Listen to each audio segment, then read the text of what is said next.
નમસ્કાર, સમય મિત્ર ન્યૂઝમાં આપનું સ્વાગત છે। હું રિંકુ। હવે સમાચાર જોઈએ વિસ્તાર। ભારે વરસાદના કારણે સુરતની અનેક ખાડીઓનું લેવલ વધતા ખાડીપૂરની સ્થિતિ જોવા મળી હતી।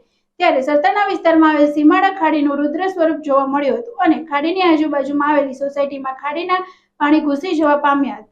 સતત 4 દિવસથી પડી રહેલ વરસાદને લીધે સુરતમાં ખાડીપૂરના કારણે જળબંબાકાર જેવી સ્થિતિ જોવા મળી હતી।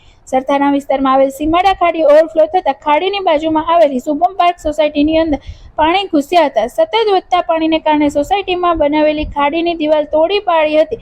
સોસાયટીના અનેક ઘરોમાં પાણી ભરાયા હતા। ઘરમાં પાણી ભરાતા રહેવાસીઓએ મકાનમાં રહેલી ચીજ વસ્તુ જેવી કે ફ્રીજ, ટીવી સહિતની ઇલેક્ટ્રિક વસ્તુઓ માળીએ ચડાવવાનો વારો આવ્યો હતો। આ સાથે લોકોનું અનેક સામાનો પાણીમાં પલળી ગયો હતો। આ સાથે છેલ્લા 4 દિવસથી વીજળી પણ ગુલ છે।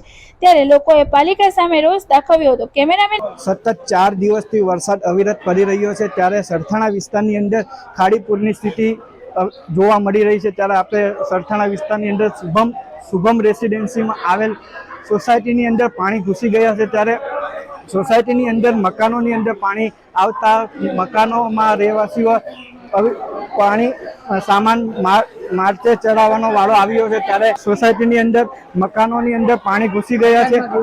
ત્યારે આપ જોઈ શકો છો કે કેવી હાલાકી પડી રહી છે। આપ અહીંયા રહેવાસી પાસે જાણીએ કે કેવી પરિસ્થિતિ છે। જી આપનું નામ? મારું નામ તારા ડેન્સી છે। હું શુભમ પાર્ક સોસાયટીમાં રહું છું। જી અહીંયા સીમાડા વિસ્તારમાં આવેલી છે।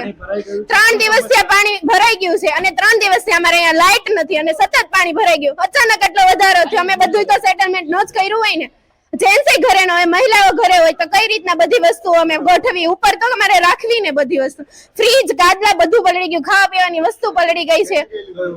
કોઈ સ્થાનિક કોર્પોરેશન કોઈ એટલે કોઈ ચેકિંગમાં નથી આવતું, તપાસમાં નથી આવતું। પાણી ઉતરી જાય પછી આવે, પછી એનો કોઈ મતલબ નથી।